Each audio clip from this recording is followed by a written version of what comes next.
Hi guys, so today is August 3 and ayun, hindi namin alam kung, kasi nag-discharge ako kaninang 6 a.m. So hindi namin alam kung pumutok na ba yung panubigan ko, kung nag-leak na ba. Hindi ko kasi alam yung itsura niya. So ayun, by 6 a.m. nagka-discharge ako. Kaya nag-DM ako sa OB ko. Pinakita ko sa kanya yung discharge ko.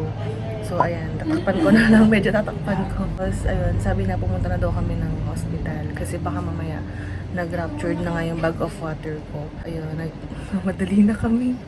Pero nakapag-makeup pa ako. Morning guys, so today is August 3 and ayun, nasa simbahan na kami. Ayan, dumaan muna kami dito in case lang na, yun nga, ngayon ako manganak.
So ayun, tamang video na lang ako dyan kasi kinakalma ko na lang yung sarili ko.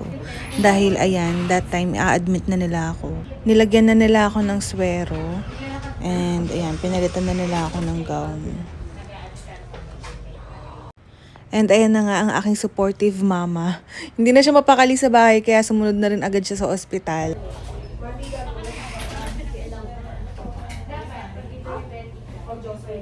At ayun na nga, hindi lang pala yung mama ko nandito. Andito na rin yung mama ni Jay. Ayan, hi tita. Ang cute kasi nagsabay na pala sila ni mama papunta sa ospital. Oh, nandiyan ka pala. Ayan na si Self. Oh, may part-heart pang nalalaman. So finally, nasa room na rin kami. And as you can see, chinek ng nurse yung temperature ko. So waiting lang kami dito sa OB ko and sa mga gagawin sa akin ng nurse. And later, ikikwento ko sa inyo kung bakit waiting pa rin kami at hindi pa rin ako nanganganak.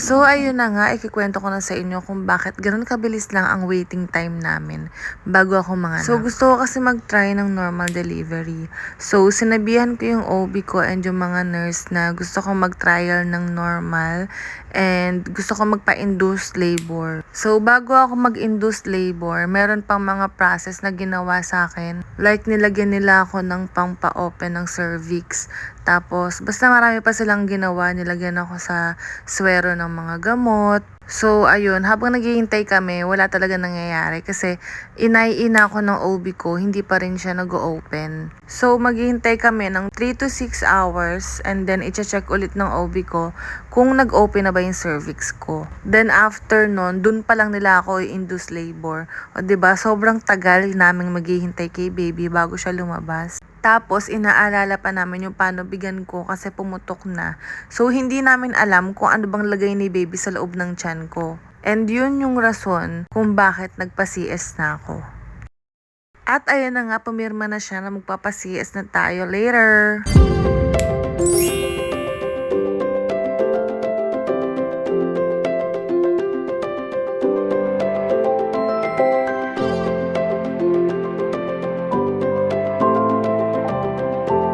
At ayan na nga, bababa na kami sa operating room. So as you can see, wala dyan si Jay kasi pinatawag siya dun sa may billing.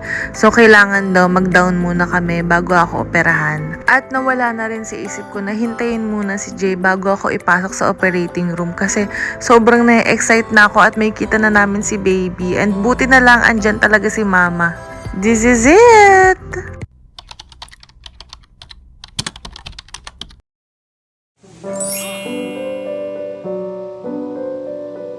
Hi baby! So ayan, nakalabas na si baby sa aking tiyan. And ayan, magmaga ang aking mata. Hindi ko alam kung bakit. Pero gising na gising talaga ako. So ayun, kinuha ko agad yung phone ko dun sa nurse para makapag-video na ako. And ayan, nilalabas na ako sa operating room. And nasa likod ko niyan si baby. Bali, inuna lang akong ilabas. Tapos hinahanap ko si Jay. So ayan, lumabas na siya. Hi, kamusta ka dyan? Medyo naiiyak pa nga ako that time kasi siya agad yung bumungad sa akin after ko operahan.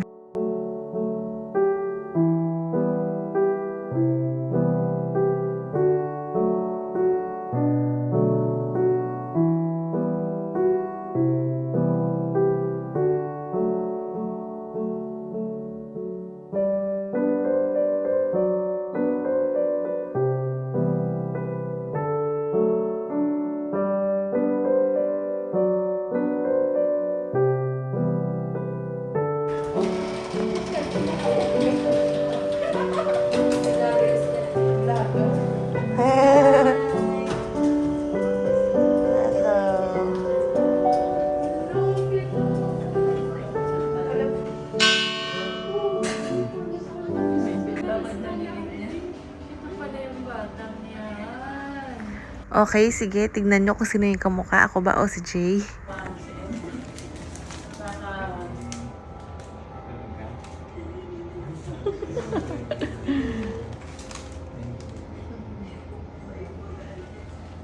Cute.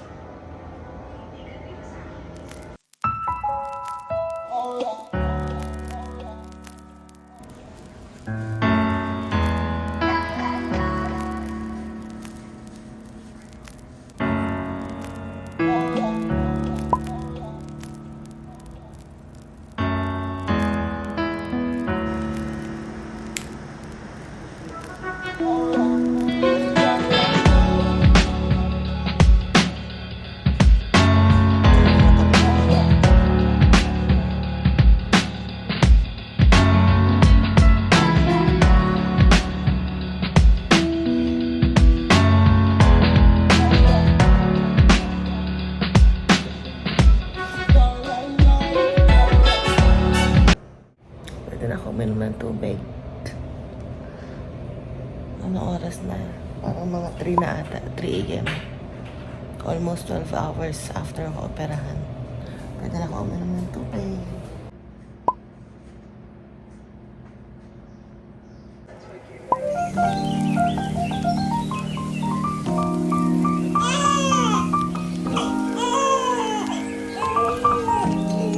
Saan sila?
Yes. For baby Jet.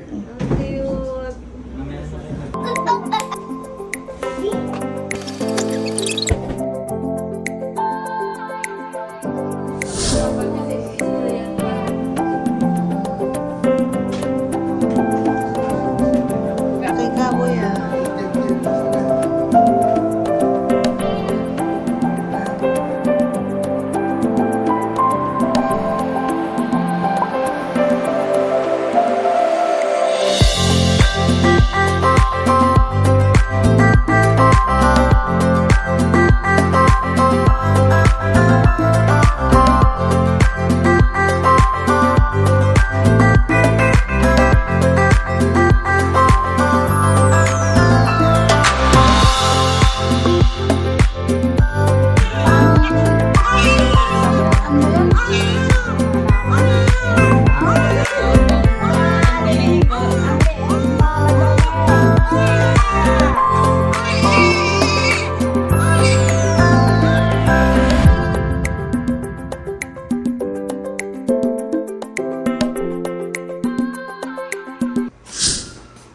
Talikod ka dito, halika dito. Utot ka? Opo. Baby mo. Baby ko, ito baby ko. Dito ka. Baby, si, Jet Jet. Pangalan niya, Jet Jet. Hello, baby. Ang cute! Are you